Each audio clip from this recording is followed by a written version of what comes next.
La història industrial d'Espanya té a Sagunt un dels millors exemples de la siderúrgia integral i de com irradiava en l'entorn i en l'organització social. Els reptes econòmics, les transformacions socials i la lluita obrera van marcar l'època en què la factoria va estar activa.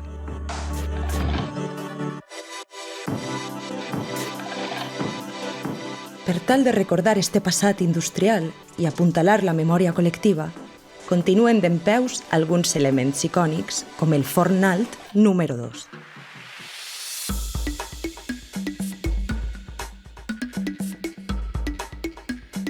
Dissenyat per a produir ferro colat, un forn metal·lúrgic s'alimenta de mineral de ferro, carbó de coc i fundents.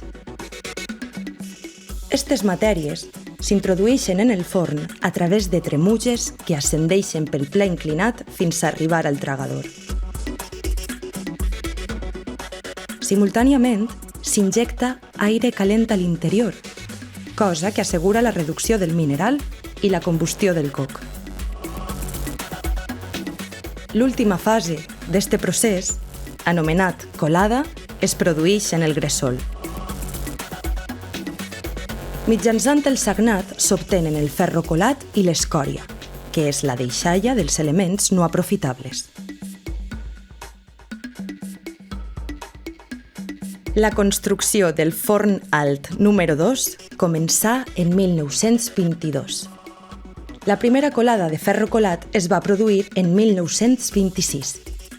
Fins al 1941, el seu funcionament va ser intermitent a causa de les conjuntures històriques i empresarials. En 1963 va reprendre l'activitat després d'una reconstrucció. El 24 de març de 1984 va ser apagat. Una acció que simbolitzava un canvi de cicle per a la localitat. És l'únic dels 3 forns alts que ha romàs dempeus.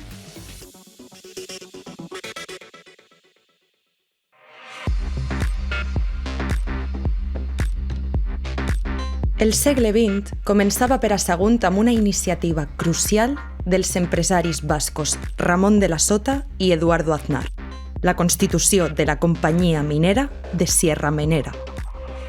L'empresa va ser fundada en 1900 per a explotar les mines de mineral de ferro d'Ojos Negros, a Terol. Poc després, el ferro que s'exportava a través del port marítim començaria a ser la matèria prima per a una indústria que es va anar alçant gradualment a partir de 1917. La Companyia Siderúrgica del Mediterrani. La ubicació a Sagunt d'esta factoria d'elaboració de ferros i acers va iniciar un canvi radical en una societat agrícola aleshores. La siderúrgica en expansió necessitava mà d'obra. Centenars de persones van començar a arribar amb les seues famílies des de diferents punts d'Espanya. Així, va anar creixent un nucli urbà al costat de la factoria.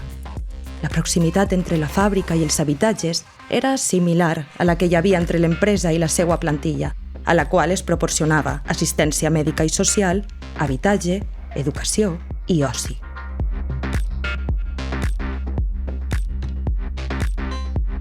Durant la Guerra Civil, la siderúrgia es va convertir en indústria de guerra per al govern republicà. Amb l'arribada de la dictadura, l'empresa fou absorbida per Altos Hornos de Vizcaya, la històrica competidora en la producció d'acer. Fins a 6.272 persones hi van arribar a treballar en 1957.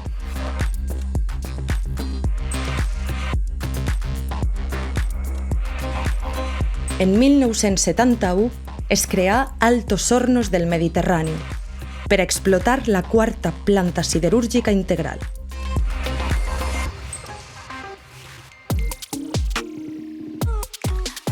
Però el projecte mai es va realitzar perquè en 1983 el Decret Llei de Reconversió Industrial anunciava el tancament de la siderúrgia saguntina. Des d'aquell moment i durant 14 mesos es van produir nombroses mobilitzacions per la defensa dels llocs de treball i la supervivència del poble. Tot i la resistència popular, la siderúrgia va tancar el 5 d'octubre de 1984. La reconversió va generar desocupació i una crisi inicial que va ser mitigada amb la implantació d'un nou model econòmic, més diversificat, no dependent d'una única empresa.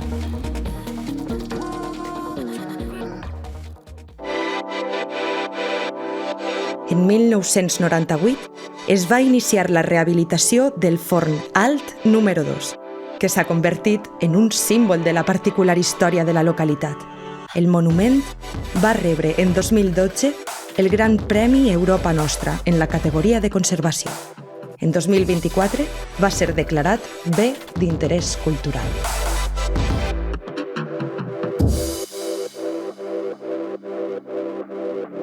Port de Sagunt és un exemple de transició econòmica que va passar de ser una ciutat factoria a potenciar un teixit econòmic divers.